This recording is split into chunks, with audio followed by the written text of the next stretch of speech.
أشهد أن لا إله إلا الله وحده لا شريك له وأشهد أن محمدا عبده ورسوله أما بعد فأعوذ بالله من الشيطان الرجيم بسم الله الرحمن الرحيم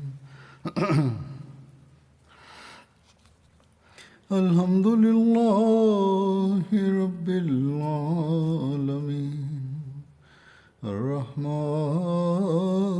الرحيم مالك يوم الدين إياك نعبد وإياك نستعين اهدنا الصراط المستقيم صراط الذين أنعمت عليهم غير المغضوب عليهم ولا الضالين.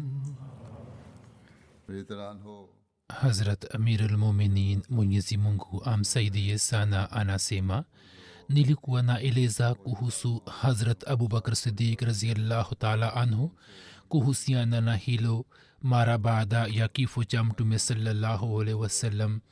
Vita zilizotokea dhidi ya wanafiki na wapinzani, nilikuwa nazieleza habari zake, na kuhusu hilo nilikuwa nimeeleza vita aliyopigana Hazrat Khalid bin Walid radhiyallahu anhu dhidi ya Musailama Kazzab, na ushujaa na ujasiri ulioonyeshwa na viongozi mbalimbali wa Islam wenye bendera ulikuwa unatajwa, kama nisemavyo ya kwamba bendera ya Ansar ilikuwa imeshikwa na Hazrat Sabit bin Qais radhiyallahu anhu, na Zaid bin Khattab alikuwa amebeba bendera ya Wahajiri. Zaid bin Khattab akawaambia watu, eni watu, simameni kwa uimara, muwashambulie maadui na songeni mbele. Kisha akasema, wallahi sitaongea mpaka Allah atawaangamiza, au mimi nitaenda kumlaki Allah na nitaongea naye kwa dalili. Kisha naye pia akauawa shahidi.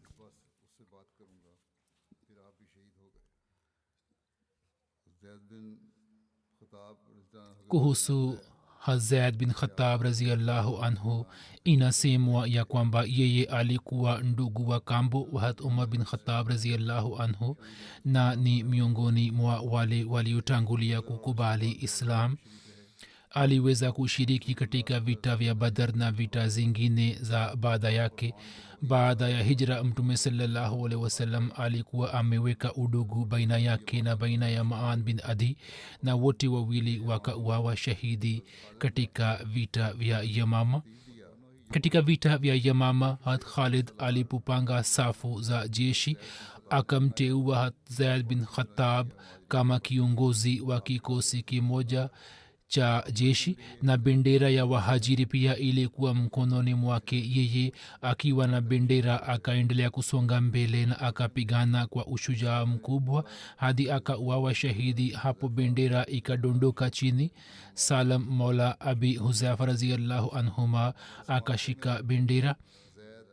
Katika vita hiyo Zaid radhiyallahu anhu akaamua Rajal bin Anfua aliyekuwa shujaa mkubwa na msaidizi mkuu wa Musailama Kazzab, na mtu aliyemua Zaid yeye anaitwa Abu Maryam Hanafi. Baadaye yeye akasilimu, na safari moja Hazrat Umar radhiyallahu anhu alipomwambia ya kwamba wewe ulikuwa umemua ndugu yangu, yeye akasema, ewe Amirul Mominin, Mwenyezi Mungu alimjalia Zaid radhiyallahu anhu heshima kwa kupitia kwangu na hakunizalilisha kwa mkono wake. Yani yeye akauawa shahidi, na wakati ule kama mimi ningeuawa shahidi, basi kama mimi ningeuawa na mkono wake ningekufa kifo cha laana. Sasa nimejaaliwa kukubali islam. mwana wa hat umar bin khatab hat abdullah bin umar pia alikuwa ameshiriki katika vita vya yamama. yeye aliporejea madina, hat umar katika ghamu ya kuuawa kwa ndugu yake akamwambia ya kwamba baba yako mdogo zaid ameuawa shahidi. sasa kwa nini wewe umerejea nyuma na kwa nini hukuficha uso wako na mimi? habari ya kuuawa kwa zaid ilipomfikia umar raziallahu anhu, yeye akasema zaid amenishinda katika mema mbili. habari hiyo imekusha tajwa katika hutuba za nyuma ya kwamba yeye alikubali islam kabla yangu na kabla yangu akauawa shahidi. hadrat khalid bin walid alipomua malik bin nuwera, hapo nduguye mutamim bin nuwera akasoma shairi juu ya mauaji ya nduguye malik. yeye alikuwa akimpenda sana ndugu yake, naye mara nyingi alikuwa analia katika ghamu yake na alikuwa anasoma shairi. safari moja yeye alipokutana na hat umar, naye akamsomea hat umar shairi ya kuomboleza kwa ndugu yake. hat umar akamwambia kwamba kama mimi ningejua kutunga shairi, basi mimi pia ningetunga shairi katika kumbukumbu za ndugu yangu. hapo mutamim akasema, kama kifo cha ndugu yangu kingefanana na kifo cha ndugu yako, yani kifo cha kishahidi, basi mimi kamwe nisingehuzunika juu ya kifo cha ndugu yangu. hat umar akasema kwamba jinsi ulivyonipatia salamu za rambirambi juu ya kifo cha ndugu yangu kwa njia iliyo nzuri sana, hakuna aliyefanya hivyo. hat umar alikuwa anasema ya kwamba upepo wa asubuhi unapovuma naanza kumkumbuka zaid.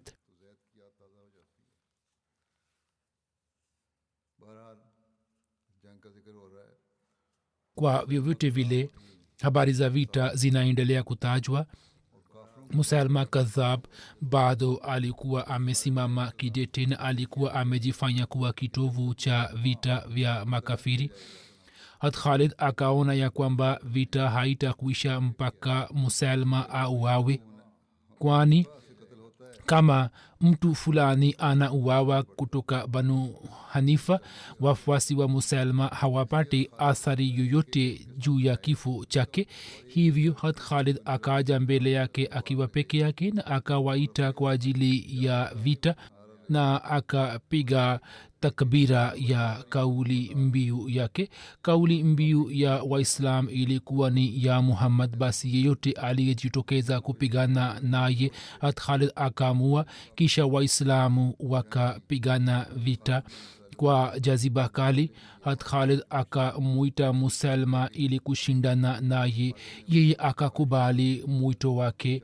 hat khalid sawa na tumaini lake akampatia vitu kadhaa, kisha akamshambulia, lakini yeye akakimbia na wafuasi wake pia wakakimbia. hat khalid akawaita waislamu na akasema kwamba sasa msionyeshe uzembe wowote na songeni mbele na msimwache hata mmoja. hapo waislamu wakawashambulia maadui kwa pamoja.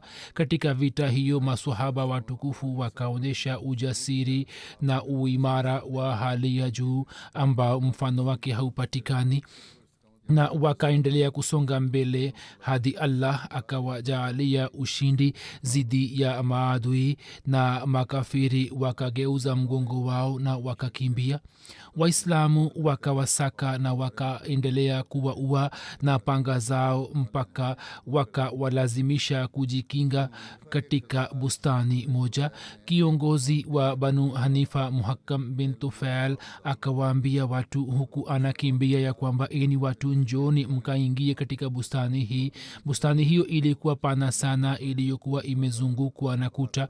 muhakam bin tufail akaanza kupigana na waislamu waliowafuata banu hanifa. bustani hiyo ilikuwa karibu na uwanja wa vita na ilikuwa milki ya musalma.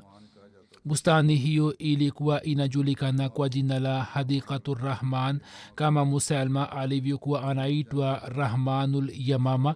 Lakini katika vita hiyo, kwa kuwa maadui wengi wakauawa katika bustani ile, hivyo bustani hiyo ikaanza kuitwa kama hadiqatul maut, yani bustani ya vifo. musalma kaza pia pamwe na wafuasi wake akaenda kujificha katika bustani hiyo. hata abdurrahman bin abu bakar akaona ya kwamba kiongozi mmoja wa banu hanifa muhkam anatoa hutuba. yeye akamrushia mshale na akamua. banu hanifa wakafunga mlango wa bustani na maswahaba wakaizingira kutoka pande ine. waislamu wakaanza kutafuta njia ya kuingia ndani ya bustani, lakini bustani hiyo ilikuwa na sura kama ngome. hivyo pamoja na kutafuta sana, waislamu hawakupata njia yoyote ya kuingia ndani. hat bara bin malik aliyekuwa ndugu yake hat anas bin malik na alikuwa ameshiriki katika vita za uhud na handaki pamoja na mtume sallallahu alaihi wasallam, na alikuwa shujaa mkubwa.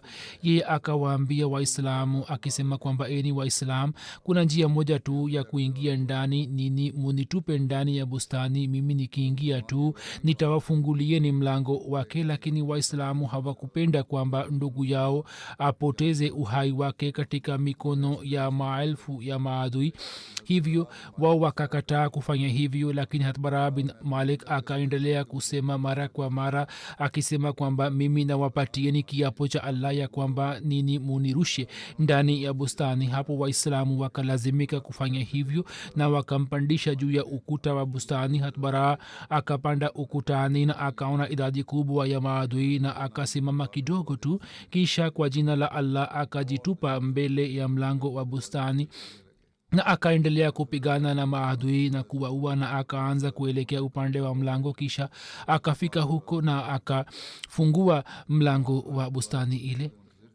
waislamu walikuwa wanasubiri nje kwamba mlango ufunguke. mlango ulipofunguka tu, wao wakaingia ndani ya bustani na wakaanza kuwaua maadui.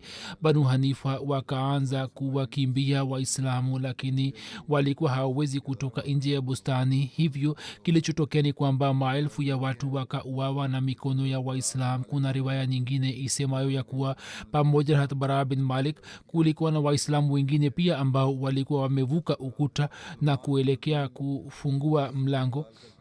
waislamu wakaendelea kupigana na waritadi hadi wakamfikia musalma kazab. yeye alikuwa amesimama katika ufa mmoja wa ukuta kama awe ngamia, na alikuwa na nia ya kupanda juu ya ukuta, na kwa sababu ya hasira alikuwa ameshachanganikiwa. wahshi bin harb ambaye katika vita vya uhud alikuwa amemua hat hamza akaelekea upande wa musalma na akamrushia hanjari yake ambayo alikuwa ameitumia katika mauaji hat hamza na akamua musalma. wahshi akamua musalma. kisha abu dijana simak min kharsha akaelekea kwake na yeye pia akampiga na upanga wake na akamua. kutoka ngome mama mmoja akaita kwamba ole wangu, mtumwa mmoja mweusi amemua amiri wetu. ni nani aliyekuwa amemua musalma kazab? bladri anasema kwamba kabila banu amir inasema ya kwamba mtu mmoja wa kabila lao khidash bin bashir alimua musalma. riwaya moja inasema kwamba abdullah bin zaid wa kabila la khazraj la ansar alikuwa amemua musalma. wengine wamesema kwamba abu djana alikuwa amemua. muavia bin abu sufyan alikuwa anasema kwamba yeye alikuwa amemua. inawezekana kuwa wote wawe wameshiriki katika mauaji yake. na katika vitabu vingine na katika tabri pia tunaona ya kwamba ansari mmoja na wahshi walikuwa wamemua musalma kwa pamoja. wahshi bin harb akisimulia tukio la kumua musalma kazab anasema ya kwamba katika vita vya uhud baada ya kumua hat hamza, watu waliporejea mimi pia nikarejea pamoja nao na nikaendelea kuishi makka mpaka mtume sallallahu alaihi wasallam akapata ushindi wa makka na islam ikaenea katika makka. mimi nikakimbilia taif. watu wakamtumia mtume salallahu alaihi wasallam wajumbe na nikaambiwa ya kwamba mtume salallahu alaihi wasallam hakatai ujumbe wa wajumbe. Wahshi anasema kwamba mimi pia nikatoka na watu hadi nikafika kwa mtume salallahu alaihi wasallam. mtume salallahu alaihi wasallam aliponiona akasema kwamba je, wewe ni Wahshi? mimi nikasema kwamba ndio, mimi ni Wahshi. mtume akasema kwamba kaa na niambie jinsi ulivyokuwa umemua Hamza, yani niambie kwamba kivipi ulikuwa umemua Hamza. mimi nikamwambia mtume saa salam maelezo ya tukio lile. nilipomaliza jambo langu mtume sallallahu salam akaniambia ya kwamba je, inawezekana kwako kwamba wewe usije mbele yangu? Washi anasema mimi nikatoka kutoka kule. kisha mtume sallallahu salam akafariki dunia na Musalma akaasi. hapo nikajisemea kwamba mimi lazima nitakwenda kwa Musalma na nitamua ili niweze kulipiza kisasi cha mauaji ya Hadrat Hamza. kwa vyovyote vile Wahshi anasema kwamba mimi nikatoka na watu wengine katika vita hii. kisha anasema kwamba nikaona ya kuwa mtu mmoja amesimama karibu na ufa wa ukuta na inaonekana kuwa kama ni ngamia mwenye rangi ya ngano, nywele zake zimeharibika. mimi nikamlenga na hanjari yangu, yani nikamshambulia na hanjari yangu ambayo ikatoka katikati ya mabega yake. yeye anasimulia ya kwamba kisha mtu mmoja kutoka Ansar akaelekea kwake na akampiga na upanga wake kwenye kichwa chake. msimuliaji Salman bin Yasar alimsikia hat Abdullah bin Umar akisema ya kwamba Musalma Kazab alipouawa, msichana mmoja aliyekuwa kwenye paa ya nyumba yake akasema kwamba Amirul Muminin yani Musalma ameuawa na mtumwa mmoja meusi. hiyo ni riwaya ya Bukhari. Wahshi anasema kwamba Mwenyezi Mungu anajua vizuri ya kuwa sisi wawili, yani Swahaba Ansari na Hat Wahshi, ni nani aliyemua Musalma. lakini kama mimi nimemua Musalma, basi baada ya mtume sallallahu alaihi wasallam mtu aliyekuwa mbora, yani nilikuwa nimemua Hat Hamza, na sasa mimi ndiye niliyemua mtu aliye mbaya sana, yani Musalma Kazab. katika riwaya ya Sahih Bukhari kauli hii ya mtume sallallahu alaihi wasallam aliyosema kwa Wahshi ya kwamba je, inawezekana kwako ya kwamba usije mbele yangu? katika maelezo yake Sayyid Zainul Abidin Waliullah Shah Sahib ameandika ya kwamba mabadiliko yaliyotokea kwa Wahshi yanathibitisha kuhusu ikhlasi yake. yeye alikuwa akitamani kwamba yeye alipize kisasi cha kosa lake. hivyo katika vita vya Yamama yeye akatimiza tumaini lake na akafanikiwa. Shah Saheb anaandika mbele akisema ya kwamba maneno ya mtume saa salam, hal tastatiu an tughayiba wajhaka anni, yani je, inawezekana kwako kwamba usije mbele yangu, ni maneno yenye hulka za hali ya juu. mtume saa salam amemwomba Wahshi ya kwamba tafadhali usije mbele yangu. maneno hayo si amri bali ni ombi, na pia yanaonyesha mapenzi na upendo ambao mtume sallallahu alaihi wasallam alikuwa nao kuhusu hata Hamza. mtu mwenye nia ya kulipiza kisasi angeweza kulipiza kisasi na kupoza moyo wake, lakini mtume sallallahu alaihi wasallam akatumia na alichotaka ni kwamba yeye asije mbele yake, ili kwa sababu ya kumbukumbu za hata Hamza moyo wake usihuzunike. maelezo ya vita hiyo hiyo ya Yamama yameelezwa katika sehemu nyingine kama hivi ya kwamba vita kali ikatokea kati ya makundi mawili hadi watu wengi wa makundi yote mawili wakauawa na wakajeruhiwa. Katika waislamu mtu wa kwanza aliuawa shahidi alikuwa malik bin aus. hata mahufaz wa quran wengi pia wakauawa shahidi. vita kali ikatokea hadi majeshi yakaingia katika safu za wengine. waislamu walipokuwa wakirudi nyuma, wao walikuwa wanasonga mbele ili waweze kumfikia mujaa. salam maula abu huzaifa akachimba shimo hadi nusu ya miundi yake. yeye alikuwa ameshika bendera ya wahajiri na thabit pia akachimba shimo kwa ajili yake. kisha wote wawili wakafunga bendera zao na miili yao na watu wakatawanika pande zote. yani watu hawa wakaingia kwenye shimo na wakasimama ndani, na watu walipotawanika watu hawa wakasimama kidete kwenye shimo na wakaendelea kupigana hadi wakauawa. kichwa cha Hazrat Abu Huzaifa kilikuwa katika miguu ya Salam na kichwa cha Salam kilikuwa kwenye miguu ya Abu Huzaifa. Salam alipouawa shahidi, bendera ikaendelea kubaki karibu na mwili wake kwa muda. kisha Yazid bin Qais ambaye alikuwa sahaba wa Badri akasonga mbele na akaibeba bendera ile hadi naye pia akauawa shahidi. kisha Hakab bin Said bin As akabeba bendera na akaendelea kupigana na maadui hadi akauawa shahidi. Washi anasema kwamba vita kali ikatokea, waislamu wakatawanika mara tatu, na mara ya nne waislamu wakawashambulia maadui, na hapo wakasimama kidete mbele ya panga za maadui. panga za Banu Hanifa na panga zao zikaanza kugongana mpaka nikaona cheche zikitoka kutoka panga zao na nikasikia sauti zao kama inavyokuwa kengele.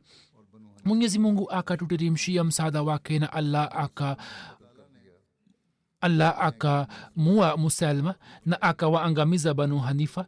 Ye anasema kwamba siku ile nikatumia sana upanga wangu hadi upanga wangu ukaloa na damu mpaka kishikio chake. Hata Ibn Umar anasema kwamba mimi nikamwona Hat Ammar akiwa juu ya mlima mmoja akisema kwamba eni Waislamu, je, mnakimbia pepo? Mimi ni Ammar bin Yasir, njoni kwangu. Msimuliaji anasema kwamba nilikuwa naona ya kuwa sikio lake likikatika lilikuwa linaninginia chini. Abu Hasama Najari anasema kwamba siku ya Yamama waislamu walipotamanika, mimi nikaelekea upande mmoja, na manzari haya yapo mbele ya macho yangu ya kwamba siku ile mimi nilikuwa namuona hata Abu Dajjana. jina lake lilikuwa Simaq bin Kharsha na alikuwa maarufu kwa kunia ya Abu Dajjana. huyo ni sahaba maarufu ambaye alishiriki katika vita zote pamoja na Mtume sallallahu alaihi wasallam. na katika vita vya Uhud Mtume sallallahu alaihi wasallam alipokuwa ameshika upanga mkononi mwake na alikuwa amesema kwamba ni nani ambaye atatimiza haki ya upanga huo.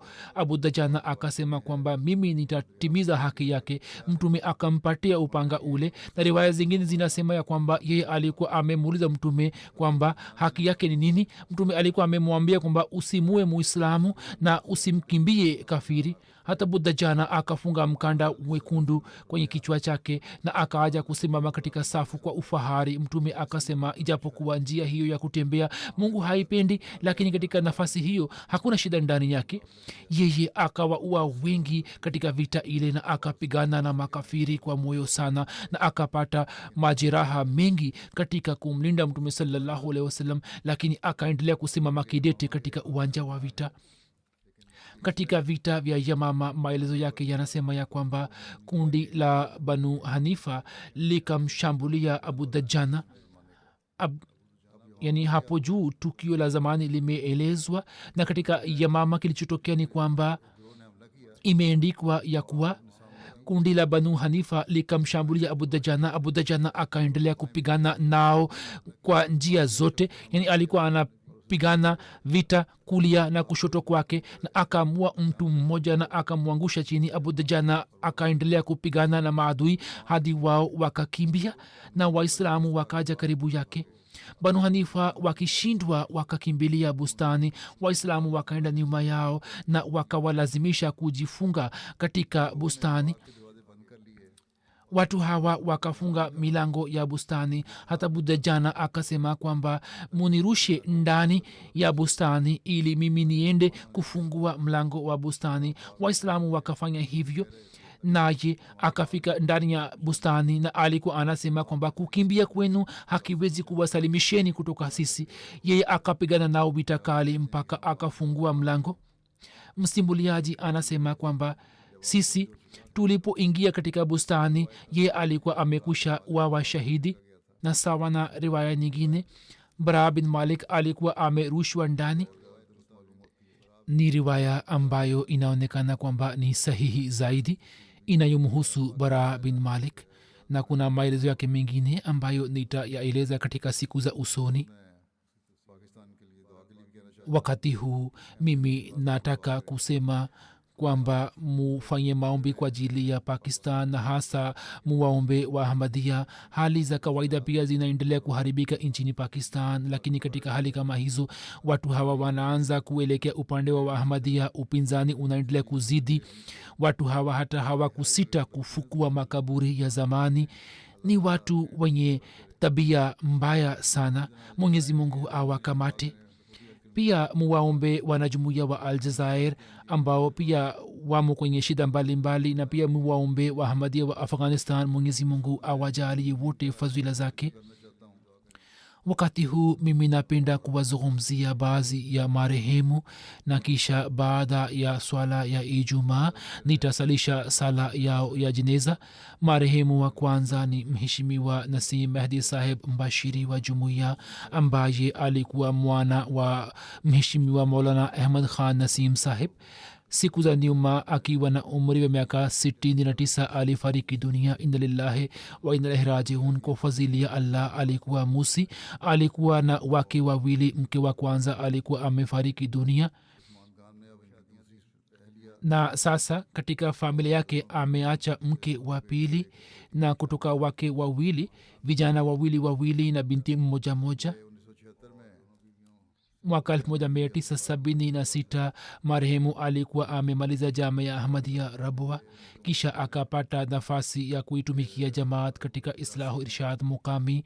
kisha mwaka 1983 akapelekwa nchini uswisi kama mbashiri, ambapo akaweza kufanya kazi ya jamaat.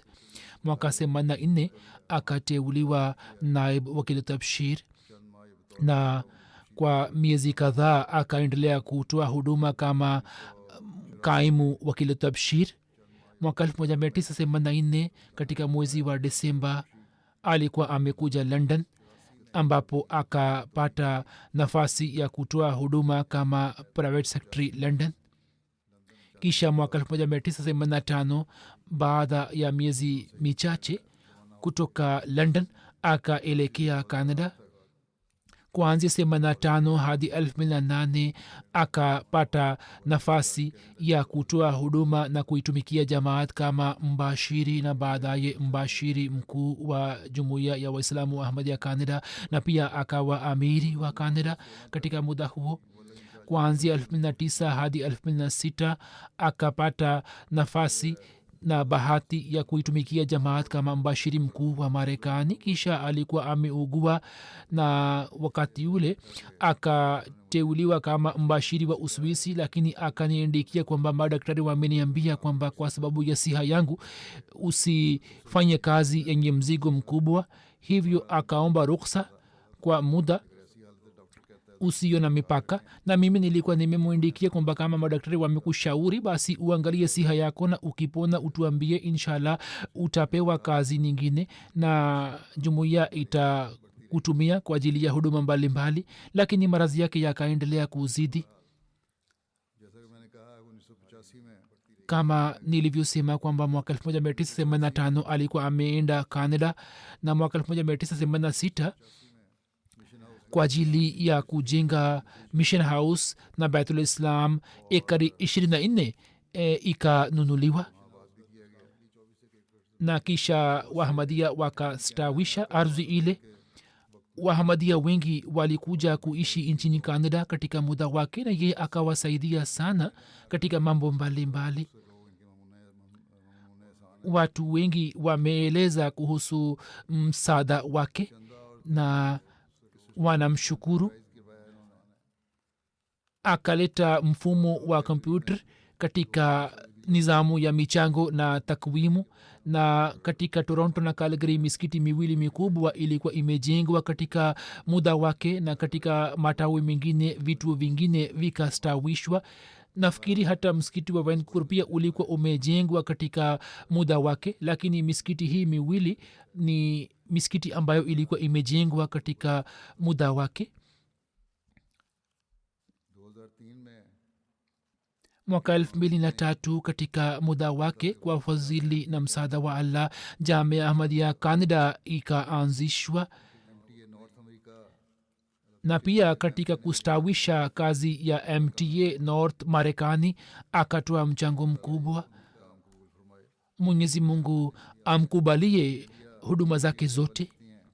mke wake amatu nasir sahiba anaandika kwamba nasim mahdi saheb, katika muda huo wa miaka 26 mimi nimeona kwamba marehemu alikuwa ananisaidia sana na alikuwa msaidizi wangu katika mambo yote.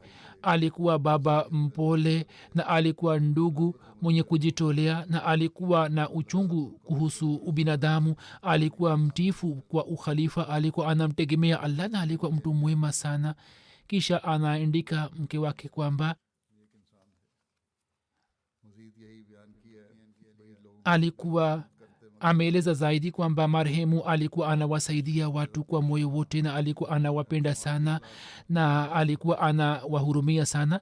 alikuwa hasikilizi jambo lolote zidi ya jamaati na alikuwa ana wakarimu sana wageni. alikuwa na tabia ya kusoma durud sharif. anasema kwamba tulipoenda kufanya umra, mimi nikamuuliza kwamba umefanya maombi gani. ye akasema kwamba mimi nimesoma durud sharif. binti yake Sadia Mehdi anasema kwamba baba yangu alikuwa mwenye kufanya maombi mengi.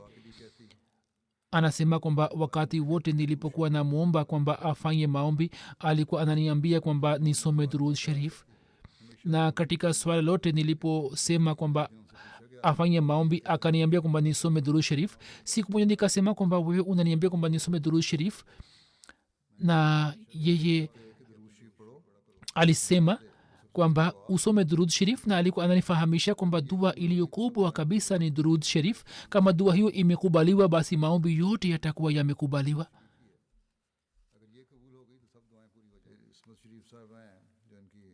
kisha ismat sharif sahiba anasema kwamba mehdi saheb alikuwa shemeji yangu na mimi nimemwona marehemu kwa miaka 22.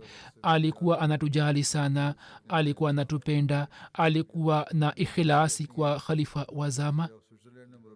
dada yake anasema kwamba alipokuwa mbashiri katika uswisi, wakati ule mwanamke mmoja wa uswisi alikuwa amejiunga na ahmadia na yeye akaaja katika rabwa wakati wa jalsa salana, na pia akatutembelea katika nyumba yetu na akasema kwamba nataka kukutana na mama wa nasim mahdi saheb, na akasema kwamba mimi natamani kwamba ni muone mama ambaye kijana wake ni hodari sana, ambaye katika muda mfupi tu amejifunza lugha nyingi na anaendelea kufanya mahubiri bila wasiwasi yoyote, na anaweza kuongea juu ya mada mbalimbali bila shida yoyote. binti mkwe wake anasema kwamba alikuwa anatuambia umuhimu wa durud sharif, na alikuwa anatuambia kwamba kuna umuhimu mkubwa wa durud sharif katika kupokelewa kwa maombi. safari moja alituambia kwamba mimi nilikuwa nimesimama katika mstari huko airport na nikaona kwamba paspoti yangu muda wake umekwisha tayari. hapo nikaanza kusoma durud sharif na nikaenda kusimama foleni, na kwenye counter mtu hakuona paspoti yangu na akaniruhusu kwenda mbele. mwanamkwe wake anasema kwamba marehemu alikuwa anatupenda sote na alikuwa anatupikia chai na baada ya alfajiri alikuwa ana keti pamoja nami na alikuwa ananiambia aya fulani ya kurani tukufu na tafsiri yake na hivyo alikuwa anatulea.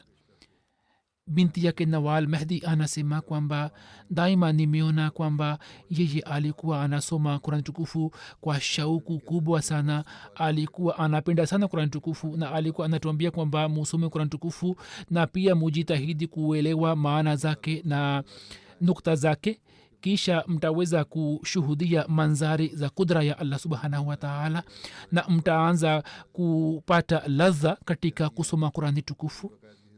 Anasema kwamba alikuwa anaswali sala ya tahajudi bila kukosa na alikuwa anafanya qiyam na rukuu na sijda kwa muda mrefu na alikuwa anaswali kwa uchungu mkubwa na kwa unyenyekevu mkubwa. Katika mwezi wa Ramzan alikuwa anaandaa darsa za Kurani tukufu na alikuwa anatayarisha darsa kwa juhudi kubwa na watu wengine pia wameniindikia na alikuwa anaeleza maana za maneno mbalimbali ya Kurani tukufu na maelezo yake na alikuwa anawafahamisha watu kuhusu elimu ya Kurani tukufu mpaka watu walikuwa wanaelewa kwa urahisi.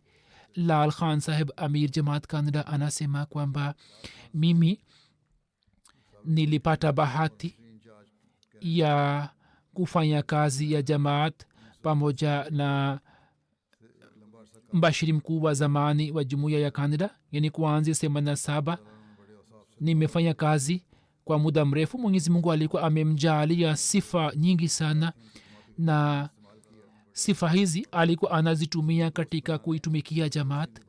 Yeye alikuwa na ujuzi wa kujenga urafiki na kisha alikuwa na ujuzi wa kutumia uhusiano huo katika faida za jamaat.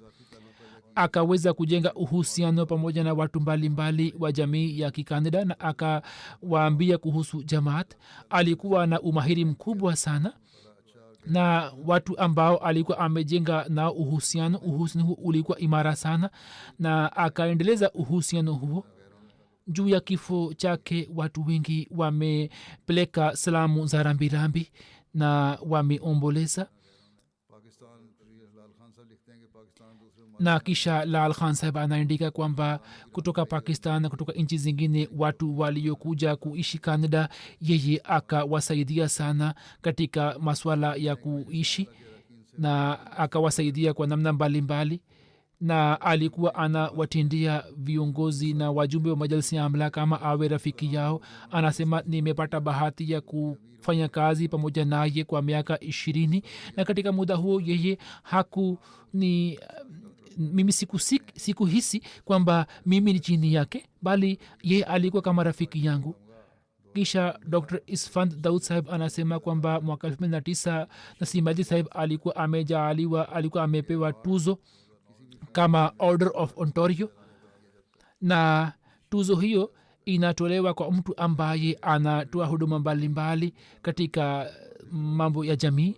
Anasema kwamba yeye alipoteuliwa kama mbashiri mkuu wa Marekani, safari moja nikakutana naye wakati wa jalsa salana. Wakati ule akanisihi kwamba wewe katika cheo ulicho nacho uwahudumie watu sawa na uwezo wako, na mtu wa jamaat akija kwako basi umsaidie na lazima umsaidie. Chochote unachoweza kufanya kwa ajili yake ufanye. Na pia akaniambia kwamba saa nyingine watu hawaongei vizuri au hawaelezi kuhusu haja zao, basi uwasaidie kisirisiri. Anasema kwamba mimi daima nikamwona akiwasaidia watu wenye haja na pia nimeona kwamba alikuwa anawasaidia watu kwa siri ili mwenye haja asijisikie majuto. Kuna mbashiri wa jamaat Shukur Saheb anasema kwamba nasaha moja ambayo mimi naikumbuka kutoka nasaha zake kwamba mimi nilipokuwa nasoma Jamia Ahmadia katika daraja thania, safari moja wakati wa sala ya alasiri nikaenda miskitini nikiwa nimevaa viatu vya kawaida tu. Ye akaniambia kwamba wakfini silsila wanatakiwa kuwa tayari kwa ajili ya kukabiliana na hali zote, ili wakipata amri yoyote basi kutoka kule tu waende kutekeleza amri ile. na msiji mkasema kwamba ngoja niende nyumbani ili nijiandae halafu nije. Yani wakfin wanapaswa kuwa tayari muda wote kwa ajili ya kukabiliana na hali za namna zote.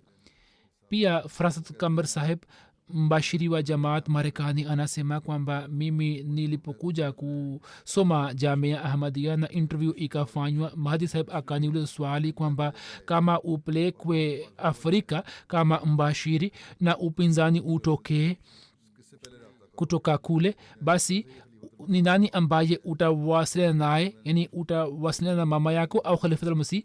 Mimi nikasema kwamba nitawasiliana na Khalifatul Masih. Hapo Mahdi saheb akasema kwamba kwa msingi huo mimi nasema kwamba wewe upatiwe nafasi ya kusoma Jamia kwa sababu jibu lako ni sahihi.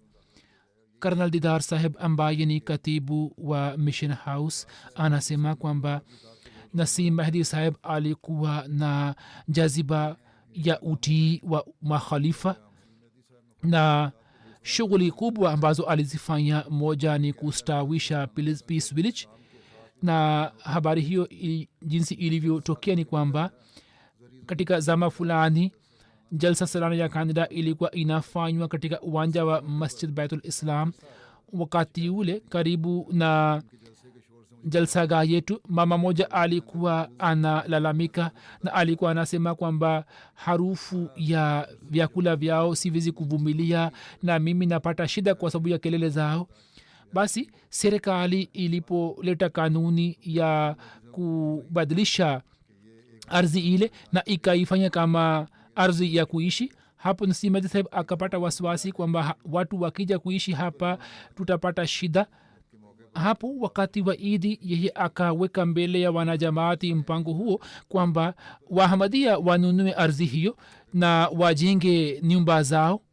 Hapo Wahamadia wakasema labbaik juu ya wito wake, na kwa fadhila ya Allah Peace Village ikastawi katika ardhi hiyo. Zishan Guraya saheb mbashiri wa jamaat anasema kwamba vijana wengi walipata malezi kutoka kwake, na kwa sababu ya malezi yake wanaendelea kuitumikia jamaat katika nchi mbalimbali za kidunia. Kutokana na malezi yake sisi tumejifunza jinsi ya kuupenda ukhalifa na utii kwa ukhalifa. pia Asif Khan saheb katibu wa umuri kharja Canada anasema kwamba nilikuja Won nikiwa na umri wa miaka 13. Wakati ule kulikuwa na Wahamadia wachache ambao walikuwa wanaishi karibu na Mission House, na wakati ule elimu yangu kuhusu jamaat ilikuwa ndogo sana. Mahdi saheb akanilea vizuri na akawa mwalimu wangu. Alikuwa anatufundisha michezo mbalimbali kama mpira wa kikapu na mafundisho ya jamaat. Nilipokuwa akaanza kunipatia shughuli mbalimbali za kuwasiliana na wanasiasa, na anasema kwamba haya yote nimejifunza kutoka kwake. Mirza Maghfur Ahmad saheb amir wa jumuiya ya Marekani anasema kwamba mwaka 2016 marehemu aliweza kuitumikia jamaat kama mbashiri mkuu wa Marekani na naib amir wa jumuiya ya Marekani, na yeye akafanya kazi nzuri katika nchi ya Marekani. Akayatembelea matawi mbalimbali na majimbo mbalimbali na akapanga kazi ya tabligh kwa njia nzuri. Pia akapata nafasi na bahati ya kusambaza na kufikisha ujumbe wa Islam kwa kupitia media na makampuni mbalimbali. Kisha sawa na mwongozo wa markaz akatoa mchango mkubwa katika kustawisha Mission House katika jamaat ya Mexico. Katibu wa mahubiri Marekani Wasim Sayyid saheb anasema kwamba marehemu alikuwa anawapenda wote, alikuwa mtu wa watu, alikuwa anatangulia kujenga uhusiano na wengine, na alikuwa anaelewa njia ya kuwashirikisha wote katika kutoa huduma ya Islam. Baada ya kufika Marekani, marehemu akaanza kufanya kazi kubwa, na mwezi wa Septemba tarehe 11 sherehe zilizokuwa zikifanywa marehemu akazitumia kwa ajili ya kusambaza mafundisho ya islam na akaanzisha kampeni mbalimbali kama vile muslim for life na muhammad messenger of peace yani mtume wa amani na akatoa hutuba mbalimbali. Anasema kwamba katika vyuo 56 vya marekani hutuba mbalimbali zikatolewa na kitabu kiitwacho life of muhammad kitagawiwa katika sehemu mbalimbali na yeye akatoa hutuba mbalimbali katika vyuo mbalimbali na akaweza kusambaza na kufikisha ujumbe wa islam. Khalifa Masih Thalith wakati wa jalsa salana katika hutuba yake akieleza ripoti na shughuli za jumuiya ya Uswisi alikuwa ameeleza huduma za Mahdi Sahib akisema kwamba watu wanaoishi katika milima ya Uswisi ni watu ambao wanafuga wanyama, ni makabila matatu, lugha yao pia ni tofauti, idadi yao ni 28,000 na Khalifa Masih Salis alikuwa amesema kwamba Nasir Mahdi Sahib amechapisha kipeperushi sawa na idadi ya wakazi wa huko na Mwenyezi Mungu amjalie Nasir Mahdi Sahib malipo mema kwamba baada ya kushauriana nami amepeleka vipeperushi 8,000 katika kila nyumba na kutokana na juhudi zake za mahubiri kuna kelele imetokea katika kila nyumba na magazeti mawili yameonyesha upinzani vile vile na hapo nikasema kwamba nimefanya dua katika haki yake na vipeperushi vya malaki vimesambazwa. Hiyo ilikuwa ripoti fupi ambayo Khalifa Salis alikuwa ameeleza wakati wa jalsa salana. Mwenyezi Mungu amghufirie na amrehemu marehemu na amnyanyue katika daraja na amjalie nafasi katika miguu ya wapendwa wake na awajalie watoto na mke wake subira na awajalie waweze kuendeleza mema yake jinsi yeye alivyoishi maisha kwa unyofu. Mwenyezi Mungu awajalie watoto wake wao pia waweze kushika nyayo zake. Marehemu anayefuata ni Azizam Muhammad Ahmad Sharem Sahib wa Rabwa. Mtoto huyo akiwa na umri miaka 16 akafariki dunia. Innallahi wa inna ilaihi rajiun. Alikuwa anaupenda ukhalifa na alikuwa mtoto mzuri sana. Alikuwa anashiriki katika michango mbalimbali na alikuwa anashiriki katika mipango mbalimbali ya kijamaati na kwa fadhili na msaada wa Allah alikuwa musi. Alikuwa amefanya wasia katika umri huo mdogo. Ameacha nyuma wazazi na dada wawili. Mwenyezi Mungu awajalie subira.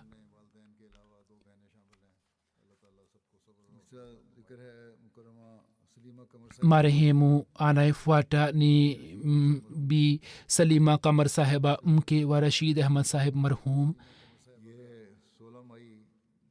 Mei 16 mama huyo alifariki dunia. Inna lillahi wa inna ilaihi rajiun. Kwa fadhili ya Allah alikuwa musia.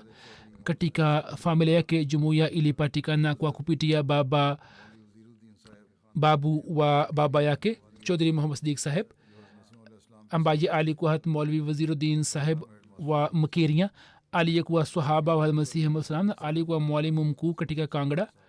Baba yake Chaudhry Muhammad Siddiq Sahib Maulvi Fazal alikuwa mtu mkubwa katika jamaati ambaye akapata nafasi ya kutoa huduma kama in charge Khilafa Library kwa muda mrefu na pia akapata bahati ya kuitumikia jamaat kama sadr amumi Rabwa. Baba wa mama huyo sawa na mwongozo wa Khamsi Sani radhiyallahu ta'ala anhu alikuwa ameweka hima na alikuwa ameishi usiku wa kwanza katika Rabwa. Ni baba ya mama huyo. Mama huyo marehemu alisoma masomo ya awali katika mji wa Rabwa, kisha kutoka Talim Islam College akapata degree ya MA Arabi na kisha akapata bahati ya kuitumikia Lajna Imaila katika sehemu mbalimbali. Akapata nafasi ya kutoa huduma kama katika Lajna Imaila Mukami kuanzia 72 hadi 82 kama general secretary na kuanzia 82 hadi 87 akafanya kazi katika Amatul Hai Library kuanzia 77 hadi 2018 akatoa huduma kama mhariri wa jarida la Misbah na akafanya kazi nzuri. Marehemu alikuwa mwenye tabia njema, mwenye kufanya maombi mengi, na alikuwa na tabia ya kawaida. Alikuwa na swali sala ya tahajudi bila kukosa, na pia alikuwa na swali sala zingine. Alikuwa na uhusiano imara na ukhalifa wa Kiahmadia, na katika maisha yake alikuwa anafanya maombi mengi. Alikuwa na tabia kama awe malaika. Alikuwa anawapenda wote na alikuwa hakasiriki na mtu yeyote. Mwenyezi Mungu amghufirie na amrehemu na amnyanyue kwenye daraja na awajalie watoto wake kuendeleza mema yake.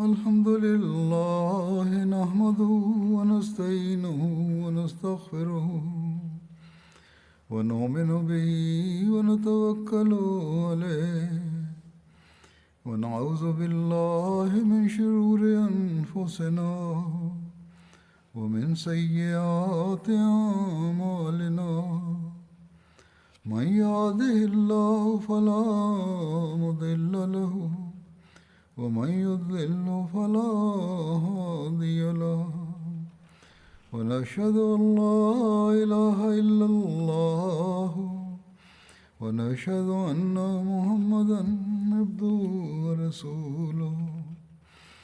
عباد الله رحمكم الله، إن الله يأمر بالعدل والإحسان وإيتاء ذي القربى وينهى عن الفحشاء والمنكر والبغي يعظكم لعلكم تذكرون.